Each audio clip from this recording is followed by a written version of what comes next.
შენებაში წარმატებებით აგეღნიშნოთ შოთა რუსთაველის ასოციაციის დაარსების დღე. თებრიკედერი მიჯესენელარდა კუტლიჯას იშალlah ბაშარილე სალიკლე მუტლულუკლე.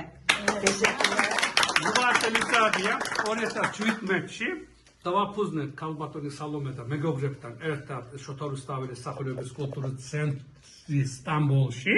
ხო და იმის შემდეგ უამრავი ღონისძიება გავაკეთეთ. კი, ბევრი ნაკლებიც გვაქვს, მაგრამ ეს არის ჩვენი მმართველი საბჭოს წევრები დღეს. ხო და უკვე მე-9 წელზე გადავალთ 19-ში. მეც მოგილოცავ და დიდ მადლობას გითხრით ყველას და ბევრი საქმიანი შეხვედრებს.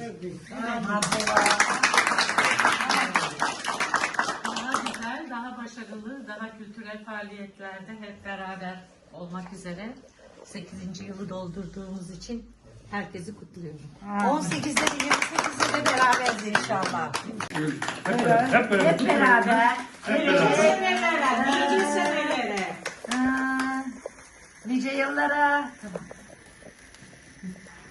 Teşekkürler.